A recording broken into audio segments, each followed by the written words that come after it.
Arif chest clinic Sahiwal से doctor Arif Hussain आपसे मुखातिब हूँ। आज का मौजू है निमोनिया। तो आज हम बात करेंगे कि निमोनिया है क्या? ये कैसे होता है? किन वजूहात की वजह से होता है? और इसका इलाज कैसे मुमकिन है?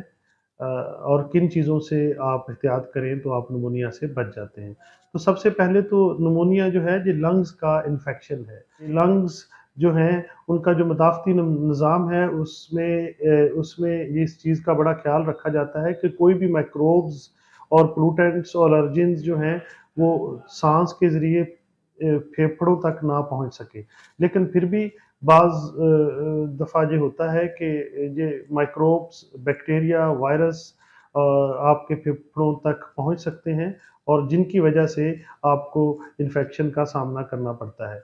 तो वो एल्वियोलाइज़ साँस की थैलियाँ जिनमें ऑक्सीजन आपके ब्लड में जाती है और कार्बन डाइऑक्साइड जो है वो ब्लड से हवा में पहुँचती है, उन जगहों का इन्फेक्शन हो सकता है और उनकी सोज़स हो सकती है, उसमें थोड़ा-सा पानी जमा हो सकता है, इसी को निमोनिया कहा जाता है और इसकी वजह से आपको निमोनिया की अलामात ज़ाहिर हो सकती हैं।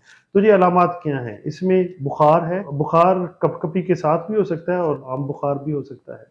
इसके अलावा आपको खाँसी हो सकती है, खाँसी बलगम वाली भी होती है, सीने में दर्द भी हो सकता है, आपका साँस भी फूल सकता है, साँस चढ़ सकता है, साँस खराब हो सकता है और सीने में दर्द हो सकती है। तो ये सारी जो है ये निमोनिया की अलामात हैं।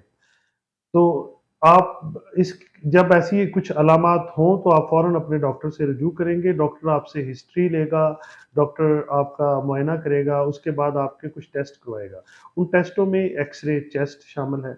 एक्स-रे चेस्ट से काफ़ी हद तक डॉक्टर को मालूम हो जाएगा कि ये निमोनिया है। इसके अलावा आपके ब्लड के कुछ टेस्ट करवाए जाएँगे जैसे सीबीसी है। तो ब्लड के टेस्टों से अगर आपके व्हाइट ब्लड सेल्स ज़्यादा होते हैं तो डॉक्टर को और ज़्यादा इस पे हो जाएगा कि ये निमोनिया की तरफ जा रहा है। कुछ आपके यूरिन के टेस्ट भी करवाए जाते हैं जिनसे निमोनिया की तशख़ीस हो सकती है।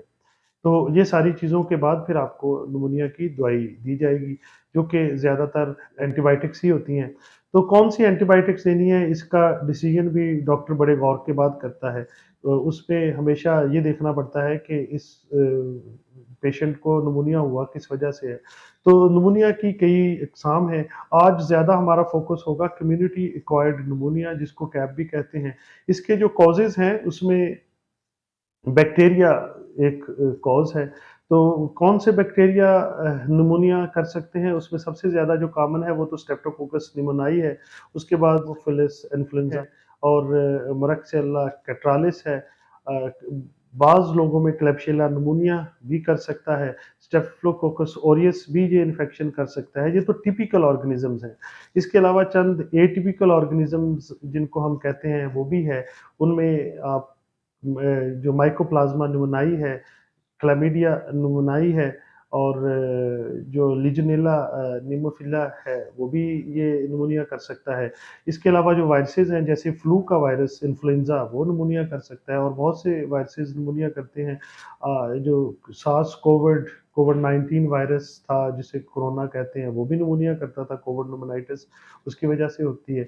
इसके अलावा फंजाई निमोनिया कर सकती है गो के वो बहुत लेस कॉमन है और उन लोगों में ज़्यादा होती है जिनकी कुव्वत मुदाफ़त किसी वजह से जैसे एचआईवी या फिर किसी और वजह से उनकी कुव्वत मुदाफ़त कम होती है तो ऐसे। अब बात कर लेते हैं कि किन लोगों में निमोनिया होने के चांस ज़्यादा हैं। तो छोटे बच्चों में निमोनिया होने के चांसेस निस्बतन ज़्यादा होते हैं और बड़े लोगों में जो 65 साल से जिनकी उम्र ज़्यादा होती है, उनमें भी निमोनिया होने के चांसेस ज़्यादा होते हैं। तो अब निमोनिया से बचा कैसा जाए? तो उसके लिए आपको एक तो बैलेंस्ड डाइट जिसकी हमने बात की थी कि जिसमें फ्रूट, वेजिटेबल्स, मीट और आपका दूध और दूध से बनी अशिया शामिल हैं और दालें शामिल हैं, ये बड़े रेगुलर लेनी चाहिए। और जो जंक फूड है जिसमें बहुत ज़्यादा चीनी, फ़िज़ी ड्रिंक्स और बेकरी है, उसे कम खाना चाहिए। इसके अलावा जो है अगर आप स्मोकिंग करते हैं या किसी भी किस्म का कोई नशा करते हैं तो वो बिल्कुल छोड़ देना चाहिए, वो आपको निमोनिया की तरफ लेके जा सकता है। वैक्सीन्स आपको करवानी चाहिए। फ्लू की वैक्सीन जो है वो बड़ी अहम है। फ्लू की वैक्सीन लाज़मी करवाएँ। इसके अलावा निमोनिया की वैक्सीन, न्यूमोकोकल वैक्सीन आप करवाएँ और अगर आपने कोविड की वैक्सीन नहीं करवाई हुई तो वो भी करवा लें। तो ये सारी एहतियातें हैं जिनकी वजह से आप निमोनिया से बच सकते हैं। Thank you.